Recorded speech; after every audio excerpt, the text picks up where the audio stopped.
Graça e paz, quão bom, quão maravilhoso é estarmos junto com os irmãos. É importante nós estarmos alinhando nossos pensamentos junto a Deus. E a palavra, a leitura da palavra, faz parte disso. Vamos orar. Querido e amado Senhor, obrigado por mais essa oportunidade de estarmos lendo a Tua palavra, entendendo aquilo que o Espírito Santo tem para nos revelar. Senhor amado, que o Senhor possa nos visitar neste momento, que o Senhor possa estar entrando com providências, Deus, de cura, libertação, de salvação, dentro de cada lar onde está sendo representado aqui neste momento. E em nome de Jesus te agradecemos. Amém. Amém. Jonas, capítulo 3. Jonas vai a Nínive. Depois disso, o Senhor falou com Jonas pela segunda vez. Apronte-se, vá à grande cidade de Nínive e transmita a mensagem que eu lhe dei.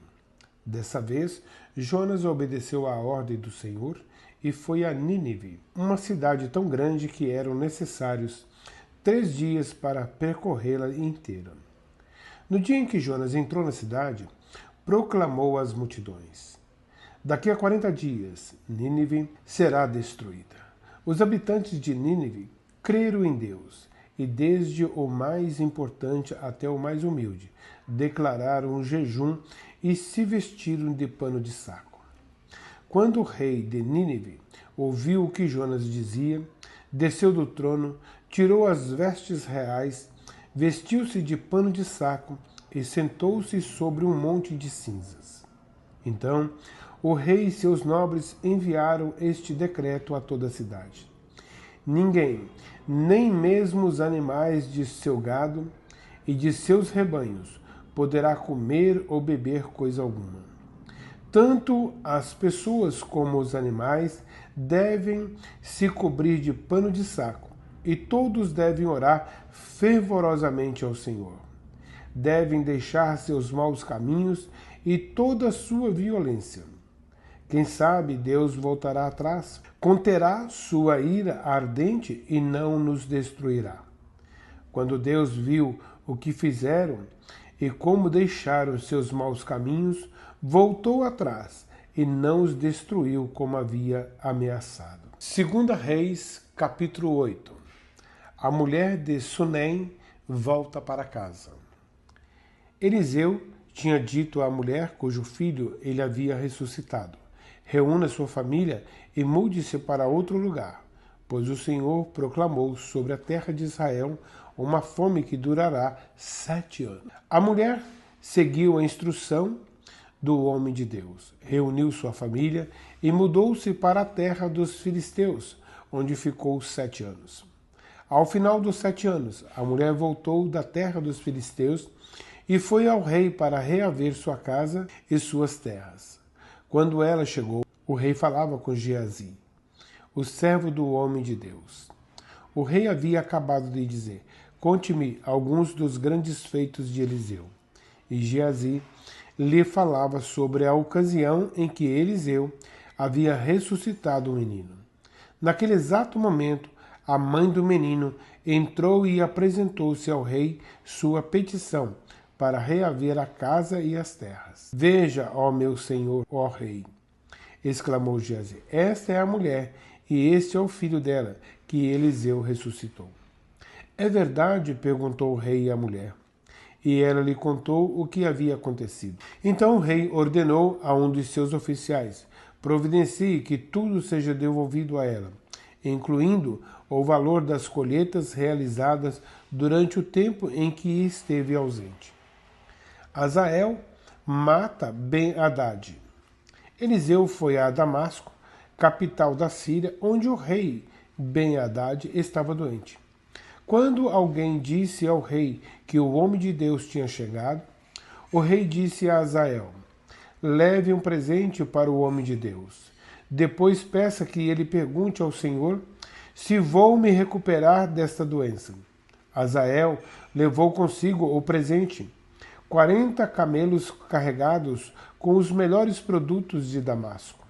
Foi vê-lo e disse: seu servo Ben-Hadad, rei da Síria, me enviou para perguntar se ele vai se recuperar de sua doença. Eliseu respondeu: Vá e diga-lhe, certamente se recuperará.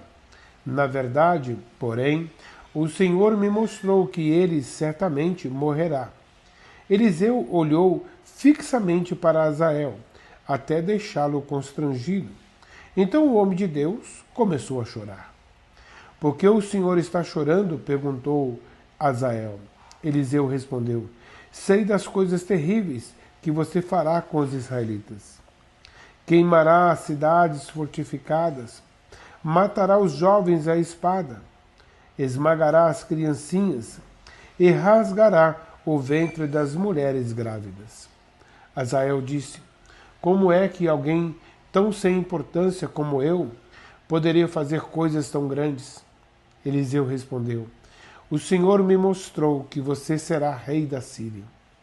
Azael se despediu de Eliseu e, quando voltou, o rei perguntou: O que Eliseu lhe disse? Azael respondeu: Disse que o Senhor certamente se recuperará. Mas no dia seguinte, Azael pegou uma coberta, encharcou-a em água e a segurou sobre o rosto do rei até que morresse.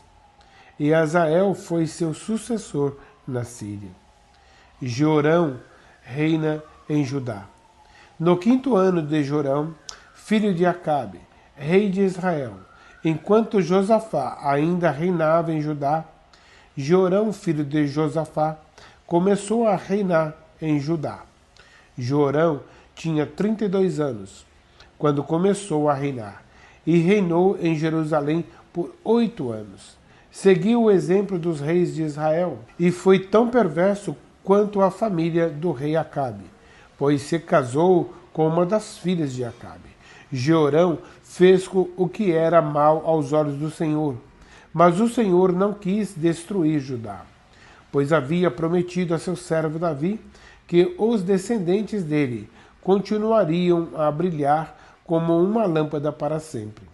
Durante o reinado de Jorão, os edomitas se rebelaram contra Judá e proclamaram seu próprio rei.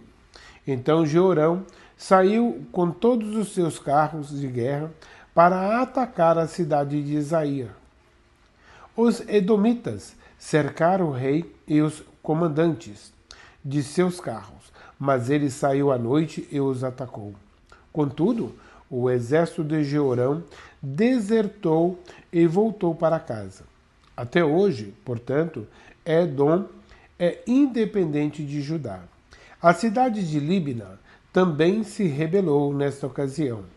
Os demais acontecimentos do reinado de Jorão e tudo o que ele fez estão escritos no livro da história dos reis de Judá.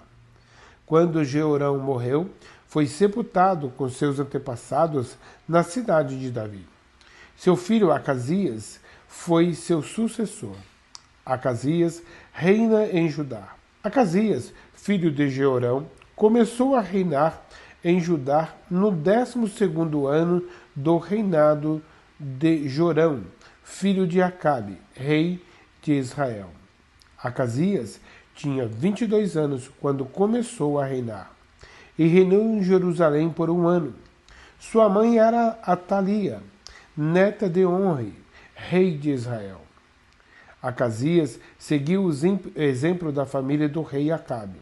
Fez o que era mal aos olhos do Senhor, como a família de Acabe, pois se casou com uma mulher desta família. Acasias se reuniu a Jorão, filho de Acabe, na guerra contra Azael, rei da Síria, em Ramote Gileade.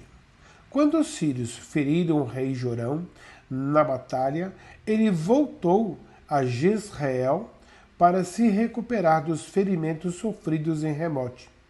Acasias, filho de Jorão, rei de Judá, foi visitar Jorão, filho de Acabe, em Jezreel, pois ele ainda se recuperava de seus ferimentos. 1 Coríntios, capítulo 14, do versículo 1 ao versículo 25. Os dons de línguas e de profecia. Que o amor seja seu maior objetivo. Contudo, Desejem também os dons espirituais, especialmente a capacidade de profetizar. Pois quem fala em línguas fala apenas com Deus, pois ninguém mais o entende. E em espírito fala verdades ocultas. Mas aquele que profetiza fortalece, anima e conforta os outros. Quem fala em línguas fortalece a si mesmo, mas quem profetiza fortalece toda a igreja. Gostaria que todos vocês falassem línguas, mas gostaria ainda mais que todos profetizassem. Pois a profecia é superior a falar em línguas, a menos que alguém interprete o que vocês dizem, para que toda a igreja seja fortalecida. Irmãos, se eu for visitá-los e falar em línguas, em que isso os ajudará? Mas se eu lhes trouxer uma revelação, um conhecimento especial, uma profecia ou um ensinamento, isso lhes será proveitoso. Até mesmo instrumentos inanimados, como a flauta ou a harpa, precisam soar as notas com clareza. Do contrário, ninguém reconhecerá a melodia. E se a trombeta não emitir um toque nítido, como os soldados saberão que estão sendo convocados para a batalha? O mesmo acontece com vocês.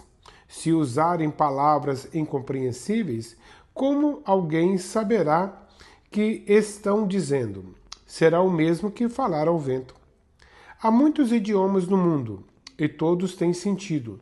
Mas, se eu não entendo um idioma, sou estrangeiro para quem o fala, e ele é estrangeiro para mim.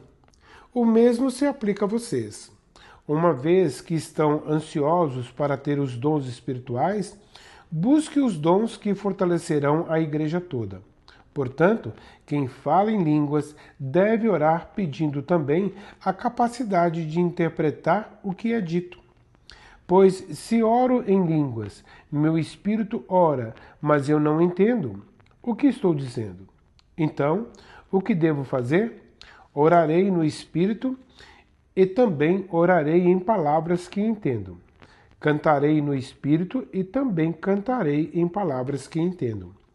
Pois se louvarem apenas no espírito, como poderão louvar com Deus aqueles que não os entendem? Como poderão agradecer com vocês se não entendem o que estão dizendo? Vocês darão graças muito bem, mas não fortalecerão aqueles que os ouvem. Dou graças a Deus porque falo em línguas mais que qualquer um de vocês. Contudo, numa reunião da igreja, prefiro dizer 5 palavras compreensíveis que ajudem os outros a falar 10.000 palavras em outras línguas. Irmãos, não sejam infantis no entendimento dessas coisas. Sejam inocentes como bebês com relação ao mal, mas sejam maduros no entendimento, pois as Escrituras dizem: falarei a este povo em línguas estranhas e por meio de lábios estrangeiros. Mesmo assim, este povo não me ouvirá, diz o Senhor. Portanto, falar em línguas é um sinal não para os que creem, mas para os descrentes. A profecia, contudo, é para os que creem e não para os descrentes. Ainda assim, os descrentes ou pessoas que não entendem essas coisas entrarem na reunião de sua igreja e ouvirem todos falarem em línguas, pensarão que vocês são loucos. Mas, se todos vocês estiverem profetizando e descrentes ou pessoas que não entendem essas coisas entrarem na reunião, serão convencidas do pecado e julgados por aquilo que vocês disserem. Ao ouvirem os pensamentos, decretos deles serão revelados, e eles cairão de joelhos e adorarão a Deus, declarando, de fato, Deus está aqui no meio de vocês. Amém? Obrigado por estarmos juntos até o final da leitura de hoje.